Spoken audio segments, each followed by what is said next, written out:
All right, we are live, and I'd like to welcome you all to the Football Outsiders live stream for July 12th, 2022.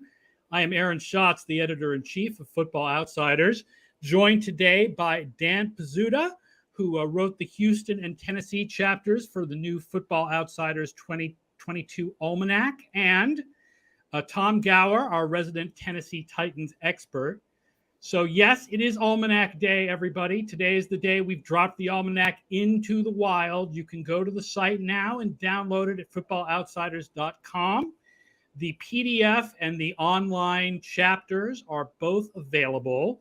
The printed book should be available by this weekend at Amazon. You usually take a couple of days to see if we have any additional errors, and then we submit the manuscript, and then it goes to print. We have a special right now on FO Plus. So if you want to become an FO Plus member, which is what you need to do in order to read the digital version of Football Outsiders Almanac, you are going to get 20% off until the end of the month. And all the details about that should be in the description of the show down there if you're watching right now on Twitch or YouTube. And if you're listening right now on the Football Outsiders Podcast Network, you want to go to footballoutsiders.com/subscribe. Today is the first of a series of shows we're going to be doing over the next 8 weeks, counting down all 32 NFL teams. Actually, we're not counting them in any direction. We're doing it division by division with the people who wrote those chapters in Football Outsiders Almanac, and occasionally in the background, their cats. Hello.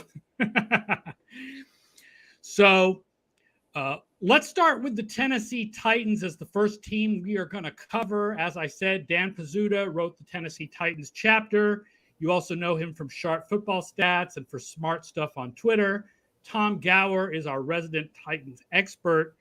The thing about the Titans and the entire AFC South, which we're going to talk about today and Thursday, is how close together all the projections came.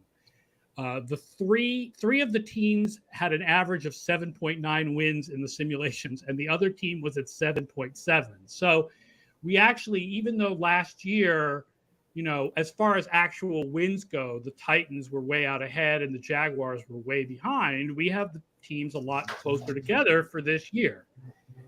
We have the Titans making the playoffs 37% of the time, roughly.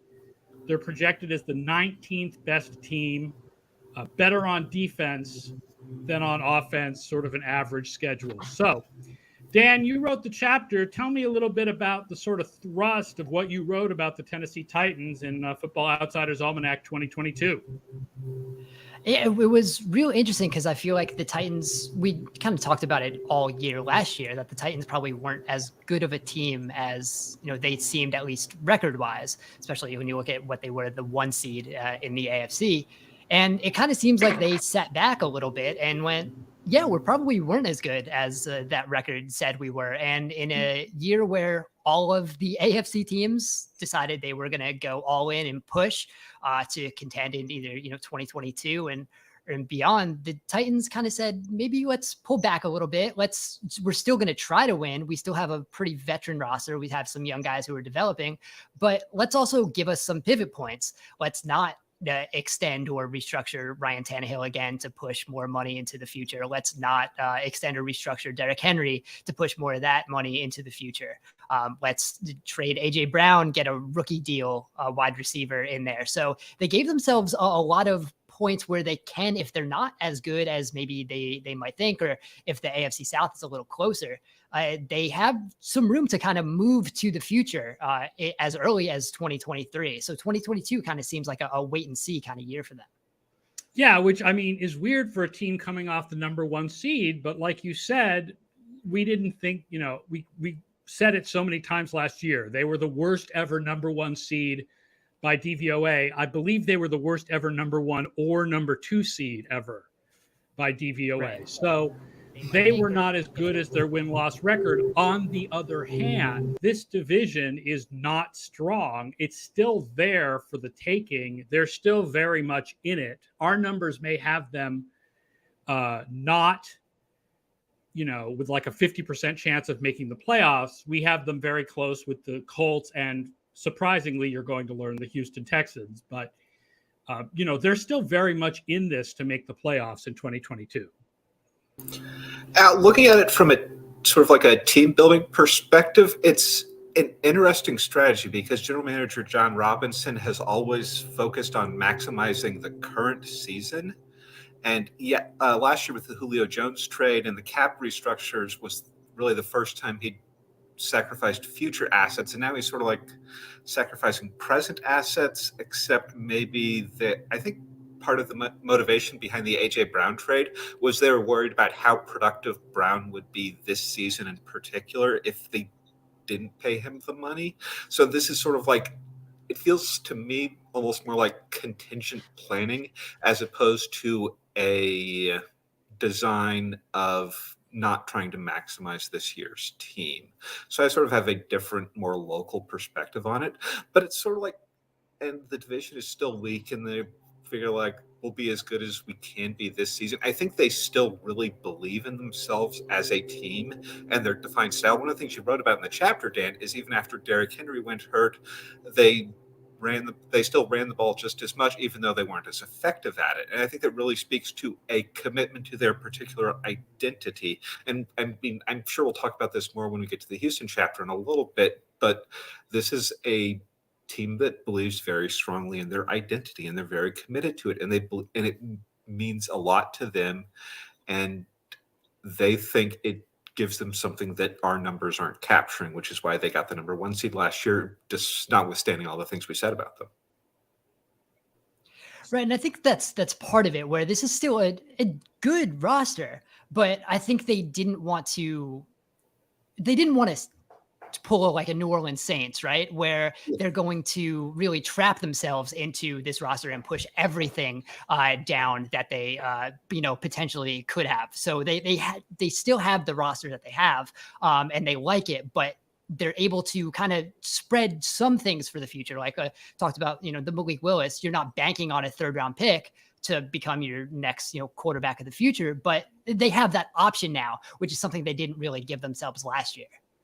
I think there's a big difference here between the offense and the defense. We have the defense projected much better than the offense. The defense really improved last year, and we don't have them kind of giving back those improvements because there's a lot of good young players on the defense. It's the offense where I think a lot of the question marks are.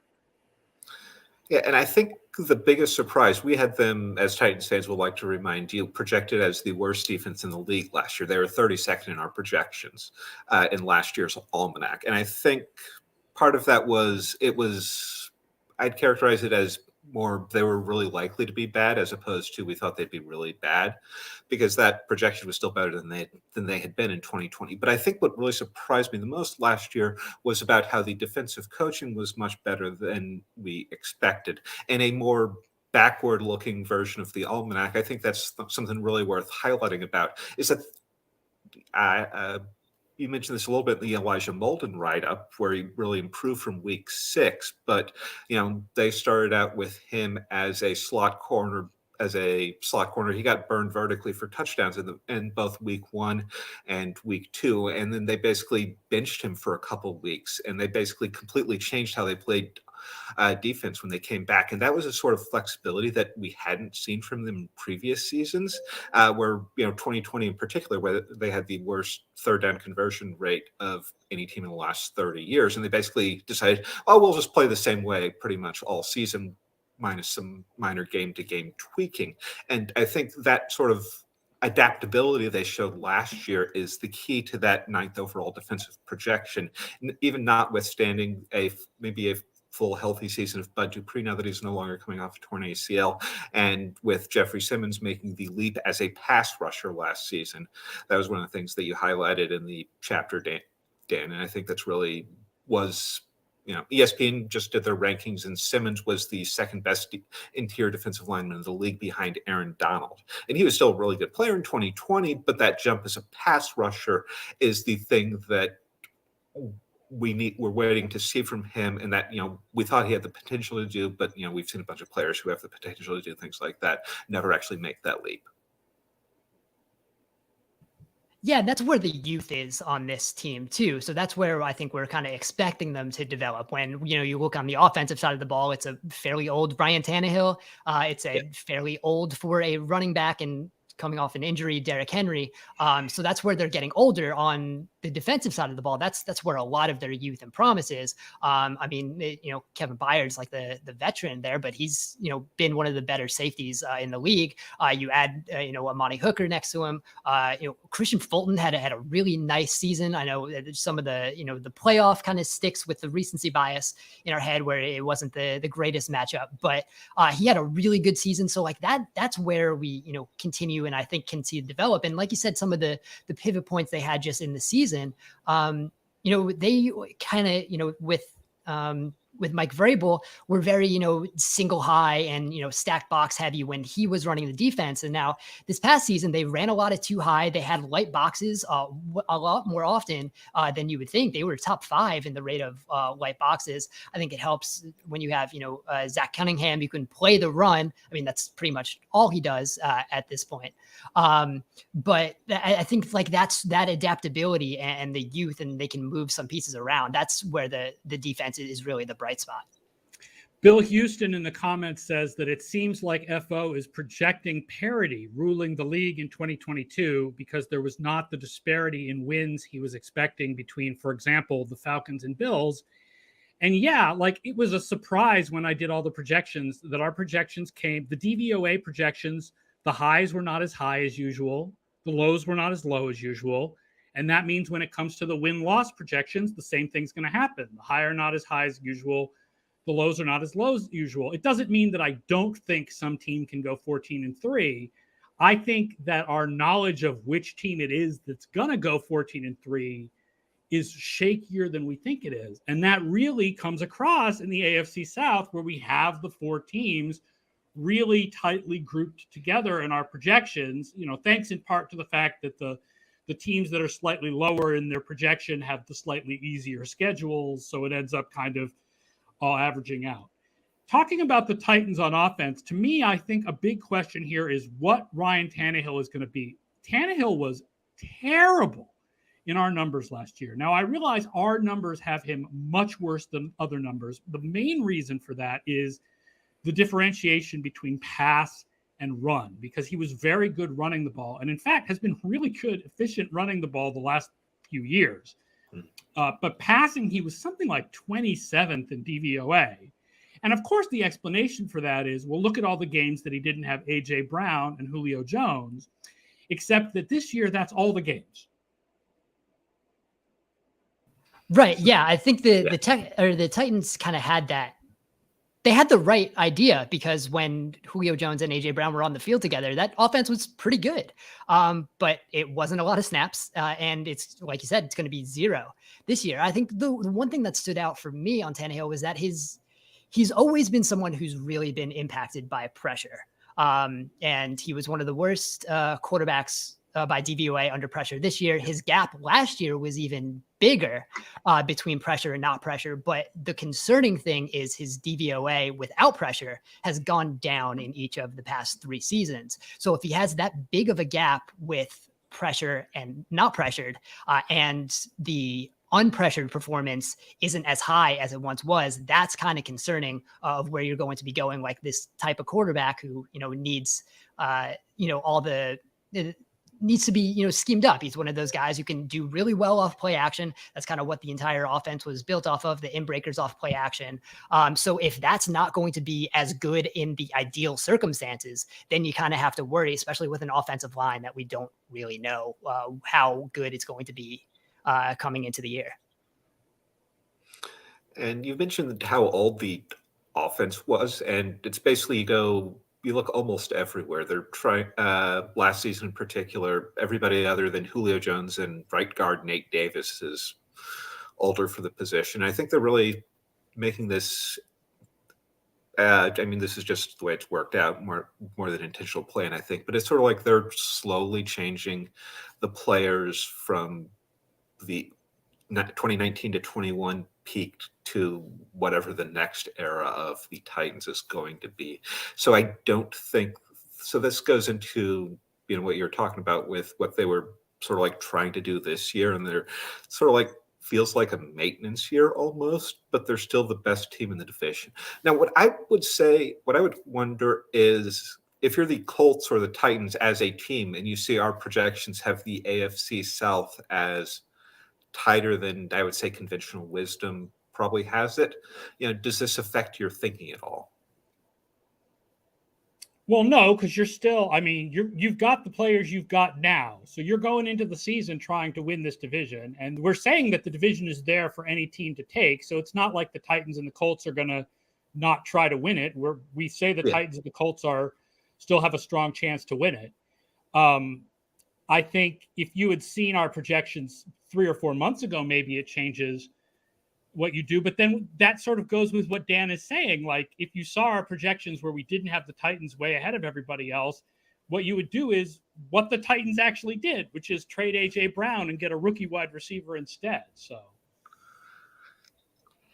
Yeah, and that's one of those things. Like they could have continued to push Tannehill's money, into the future. They could have, worked a way to, Derrick Henry has a $15 million cap hit this year. They could have found a way to lower that, push more money into the future, and maybe, get another piece or so. But when you look at kind of the grand scheme of what it is, and you're, still competing in the, at the AFC with, the Chiefs, the Chargers, all of those other teams, is like one other piece worth for the Titans pushing a lot of that money into 2023 when like maybe you're going to be okay in the divisional round? Like, are they really going to, were they another piece away for 2022 to really compete with some of the other top teams in the AFC? I'm not sure they were. And I think that's kind of the calculus that they had, where they're still going to be good. They could still easily win the division. But whether it's, truly a contender and whether that was worth sacrificing some of the flexibility they now have for 2023, I don't think they wanted to do that. What's your feeling, Tom? You read a lot about what's going on with the Titans in camp. What's your feeling about Treylon Burks and the asthma business? Because the guy hasn't been able to get on the field. Mike Vrabel is very New England, very cagey about injury issues and player health and future availability. I'm basically in wait and see mode until training camp. And then I think it's going to be, I won't feel really confident one way or the other about how it's going to go until we actually get actual NFL games played. So that's sort of like a question I'm going to try to keep updating my thought on through like the end of September, which is not ideal from a projection standpoint, but it feels like he has a very wide range of outcomes. And the receiving core is basically him, Robert Woods coming off a torn ACL, and then it's Nick Westbrook-Akine, who's a wide receiver for special teams guy, 5th round rookie Kyle Phillips. I thought last year after A.J. Brown and Julio Jones was really thin, this is like even thinner than that. And I would like to argue, I'd like to point out to other Titans fans, here's why the offense is going to be much better than our 25th DVOA projection. But it's sort of like, you look at that receiving core, you look at Derrick Henry with his workload and his history and what he did last season. And it's like, you look at how old all the offense is, and it's hard. I mentioned last year, we had the defense projected 30 seconds, sort of like, okay, if this goes right and this goes right and this goes right and this goes right, then they could be a lot better than that. And it was a lot easier for me to build a mental case for optimism. The offense is basically like, if everything goes right, they'll be average or a little above. Yeah, I think that's true. All right, so Tennessee Titans, 7.9 mean wins. Read Dan's chapter, Football Outsiders Almanac 2022. Now let's talk about the Houston Texans. Once again, if you're coming to us late, I am with Dan Pizzuta, who wrote the Houston and Tennessee chapters in Football Outsiders Almanac 2022, and Tom Gower, who is one of our resident AFC South experts. And we are going to talk about the Houston Texans and what I'm sure for a lot of people is a very surprising projection of 7.9 mean wins and making the playoffs 36% of the time, although they only come out 25th in total DVOA in the projections. What happened is they're lower than the Colts and the Titans, but they have an easier schedule, so it ends up bringing them almost to where the Colts and the Titans are, and I know it looks weird, but what happened is the Texans kept signing guys who added just a little bit in the personnel variables, just added just a little bit of improvement to their defense. Like they signed Jerry Hughes, and they signed Okoronkwo from the Rams, and then they signed then they drafted Derrick Stingley in the first round and Jalen Pitre in the second round. And part of the projection system is that it's sort of easier to predict the impact of defensive rookies than to predict the impact of offensive rookies. Offensive rookies have a much wider sort of range of possibilities as far as how much they kind of suck. And so it kept adding little bits to their defense. Mike Clay from ESPN does these unit grades that are part of his projections. And he has Houston projected with the worst team in the league when you grade them unit by unit. And I feel like when you look at their defense, I don't understand how you have them as the worst team in the league. They seem so kind of like sub-mediocre, but not horrible. Like they keep adding these veterans that are like, they either add veterans that are like kind of reasonable, or they have added rookies at some important positions. And you're like, what Rivers, not what Rivers said in the chapter, what you said in the chapter, Dan, is essentially this team is built so that when week 12 comes along and they show the graphic that says still in the mix, that the Houston Texans will still be in the mix. It's just they're going to be 5-7. Right. Yeah. They built this team to hopefully be average. And I think one of the other things I kind of said in the chapter, they seem like they're striving for competency because for a while there's just been incompetency from the Texans. So they want to just be competent so they can say they were competent for a year. So you look at guys like you bring in, especially, the defensive line is not going to be that bad. It's a bunch of like decent players. I said Malik Collins is probably, better than the average, but you look at, they brought in Mario Addison, Jerry Hughes. You have guys that are going to be able to rush the passer. Like they'll be fine. They're not going to be the worst in the league at anything. I don't think, which is really their goal. And we get into the chapter and like, that doesn't really help them out for, 2023 and any type of core for this roster, because it's really non-existent outside of, the guys who were drafted this year. And maybe you could say Davis Mills if you are really high on him.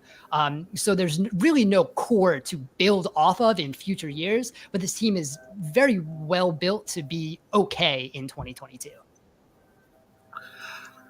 That basically to me raises the larger question. What is a successful 2022 season for the Houston Texans? I mean, honestly, I think that the most successful season for the Houston Texans in 2022 is if we're wrong and actually they suck. In that case, they get C.J. Stroud or Bryce Young or whoever the hot quarterback is next year with the first overall pick. I mean, it's I was at the season-ending Texans-Titans game, and Davis Mills, once they stop. I have lawn people outside. Once they stop putting Davis Mills in second and long and third and long all game, he was sort of like semi-competent, but it's sort of like he may not be a complete disaster. And so the defense, we haven't projected 15th. I agree with Dan. They have a bunch of, if last year's was the team that you signed of a bunch of replacement level Madden free agents, this year they have those guys and a few guys who are better than that. So in that case, they're probably going 7-10, 6-11. And from if this was Atlanta, we'd say, oh, they're stuck in purgatory, or they're in, they have no chance of making the playoffs. But, they're not also completely awful, and they're not going to get a high enough draft pick. I mean, that looks like who Houston is going to be. And it's sort of like, do they think, is that to them success because it's executing their culture? And it's sort of like they're cosplaying as an NFL team, but really, sort of like you go into the Jack Easterby rant. I don't understand where they are right now and where they think they're going. I mean, I'll be really honest. I think that our projection for them is too high for mean win. because I think in reality, I think that the range of possibilities is not as wide as it is for most teams in the NFL. It's really hard to imagine the Texans going better than 9-8. Like if they win this division, I feel like they win this division because everybody goes 9-8 or worse. But as far as Davis Mills goes, I mean, like a lot of this team, like, hey, he's semi-competent is going to be on his tombstone. Like the fact is, Davis Mills was the second most effective rookie quarterback last year. He got better near the end of the year, which doesn't tend to carry over till the following year. Let's be really honest, but it does sort of show some growth. And he was in a terrible situation, right? Like any argument you want to make about how Trevor Lawrence looked awful because he was in an awful situation. I mean, Davis Mills' situation was almost as bad, except he had Brandon Cooks, whereas like Lawrence lost his best receiver in week 4. But it's not like playing for the 2021 Houston Texans was a good situation. And yet Davis Mills looks semi-competent. At the same time, I think none of us, especially film watchers, but let's just say none of us, think that Davis Mills has a reasonable expectation of ever being a top 10 quarterback in this league. Yeah, I think a lot of what it went going back and watching him and then looking at the numbers, it was a lot of it was, schemed in a way where it was, again, it was okay. When you look at, I think it was, 70% of his passes were within, 10 yards of the line of scrimmage. There were a lot of, empty completions when, the Football Outsiders looks at, failed completions. He was among the highest rate of that. So there were a lot of completions that were short and accurate, and he's fairly accurate from, 1 to 10. But then you go to, the intermediate and deep passing, and it wasn't really there. So in that way, he was kind of a poor man's Mac Jones a little bit. So I'm not totally sure how much there's going to be, an explosive element. And I find it really hard to sustain an offense if you're really only going to be living in that 1 to 10 range. And that's really the only way you're productive. That's the only way you're accurate. So I think like that's kind of where the hang up long term is, where it can be fine in that area, but I don't think you can build an offense around that. Bill Houston, speaking about Houston, comments that the Texans seem like the most likely team to sign Ryan Tannehill next year after he craters from a lack of supporting players to prop him up this year. That's not what the Texans are going for. The Texans are going for drafting a young quarterback next year, and they have extra picks now, I believe. Right. Yeah, they have that extra one. So this is kind of going to be, around the league, as we see, like we have a young quarterback kind of getting a second test year.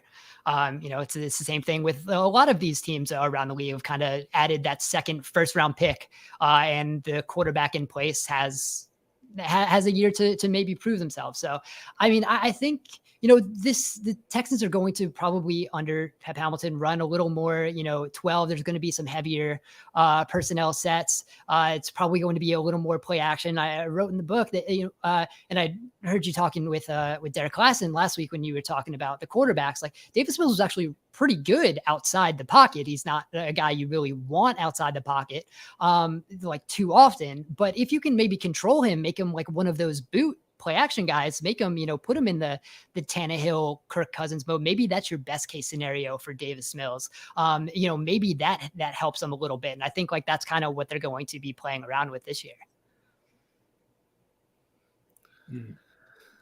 So let's say Davis Mills ends up as sort of like a below average starter. Say he's like 20th in DVOA, little functional in the Pep Hamilton offense. Texans go 6-11, 7-10, end up with a pick and end up with like the 7th or 9th pick in the draft. What do you do? Because you try to trade up to the top.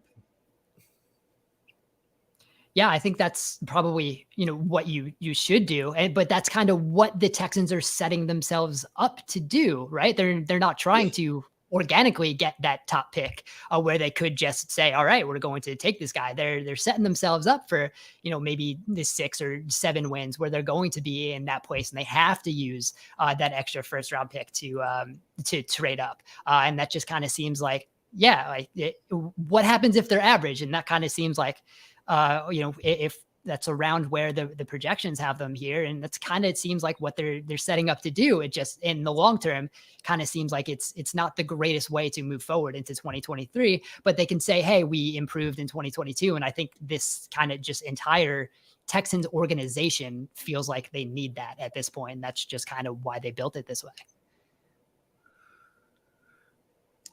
Blandness is better than what we've seen over the last year or two. Yeah, absolutely. But also on the defensive side of the ball, they did do some interesting things. Last year they changed up a little bit. You think of Lovie Smith as the cover two type guy, but the second half of the season, they were running single high at one of the highest rates in the league, but that was kind of still an old football guy type thing because they were really bad against the run. So they just really wanted another guy in the box. So that's kind of why it wasn't necessarily this gives us a schematic advantage in coverage. It was, we need this extra guy in the box because we can't stop the run. So we'll see, but I'm interested to see what, if Derrick Stingley does, open up some coverage things, because you would think he would, and we kind of saw on draft night, like that was said in the phone call. So that, I guess, gives you some hope, but this is also, the same coach who had Darrelle Revis out in zone coverage. So yeah, well, that's true. Who knows? At least we didn't get a Lovie Smith first 100 days long form. We got like we got in Tampa. I don't know if you two remember that. Why? I don't remember the story. 100 days into his tenure as head coach of the Tampa Bay Buccaneers, the official Bucs website released a 20 or 40,000 word long form covering just his first 100 days, and it's basically that whole thing tanked Lovie Smith's entire career. That is a long essay. We'll see if he gets 100 days. Also considering, what the Texans have been doing. They clearly want head coach Josh McCown at some point. Whether that comes in 2023 or not, it seems like they really wanted that in 2022. And then the Flores lawsuit, and no one else wants to hire Josh McCown to give him any NFL coaching experience. So the Texans can say, they have experience for him to be hired as a head coach. It kind of seems like it's just kind of a mess overall. But again, 2022 might be okay. But I don't really like the future outlook of anything that's going to be after that.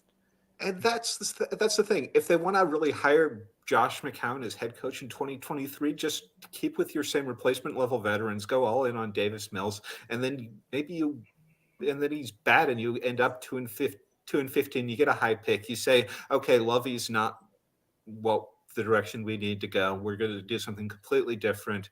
And Josh McCown, you're mentoring CJ Stroud, as opposed to whatever they're going to likely to end up at the end of this year. And, it's sort of like with that, and they had a few years ago, I guess it was 2015, when the Colts just collapsed without luck, and the Texans got a completely empty division win. I think that was the year they lost to Kansas City. Kansas City ran the opening kickback for a touchdown. The game was never remotely interesting.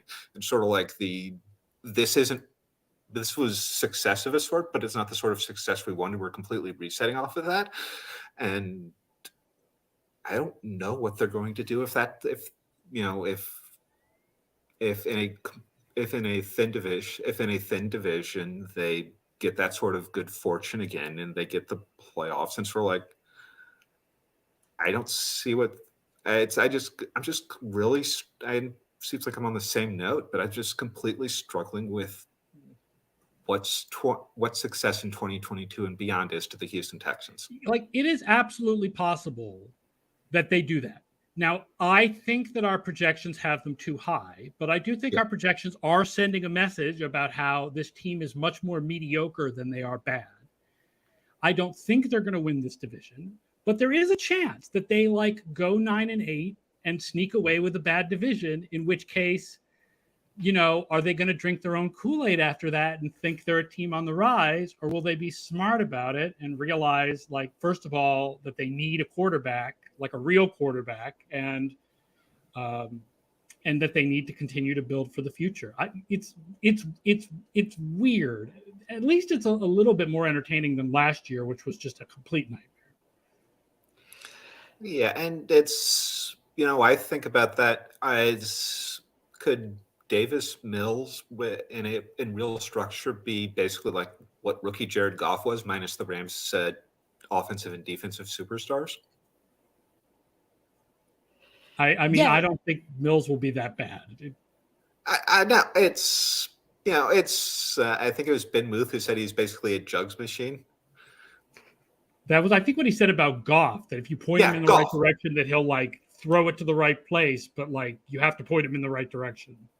Yeah, and sort of like if Mills can be that, and that's sort of like this could sort of like fake themselves into, average or below average but functional rookie quarterback. Two more cheap years left after this one. They're sort of like, we're talking next off season about the Texans using their extra first round picks to sort of like invest in the current version of the team as with a division that's still searching for answers. If Jacksonville doesn't take a real step forward. Yeah. And you would think, and then, you look at you kind of look at the draft, that also adds a confusing element because they did pick up, all of those extra picks. But then in the past 2 years, they've had the two biggest premiums just in kind of draft value, obviously not giving up the most picks, but it was a very expensive trade up for Nico Collins.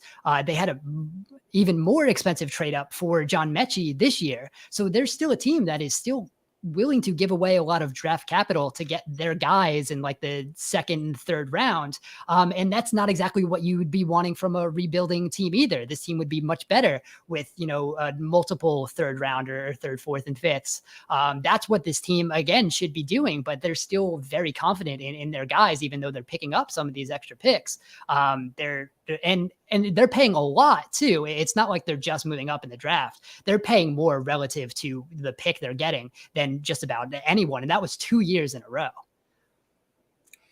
I fully agree. It is weird. Like, this is not what they should be doing. And Nico Collins barely played as a rookie, right? They're expecting a lot more from him this year. They better be, because right now he's their 2 and Mechie is their 3. And I don't even know if Mechie's going to be healthy to start. Right. And he's coming off the ACL. So it's maybe October if he, is back. So it's a very, again, we could just, we talked for 20 minutes and just can sum up the Texans are weird, and it doesn't make a whole lot of sense. And that kind of talks about what they have been for the past couple years. And I also kind of think describes why they're doing what they're doing, because if they're okay, like they can say that. And I think they'll, publicly put out that, look, we improved. We were an okay football team this year. And that's kind of their goal. They just don't want to look as bad as they have been in the past. All right, that does it for the Houston Texans. 7.9 mean wins. I know, a little surprising. I think we all believe they're going to probably come in a little lower than that. But again, more mediocre than you think they are. Topher Dahl says, the funny thing about how people felt Lawrence and Fields should be given a pass because of the rosters and coach they had in 2021. But I think it is fairly logical to say that Mills was in a worse situation last year, but still outperformed them. I don't think he was in a worse situation than Lawrence. I do not. No, and I think Mills was in a better situation.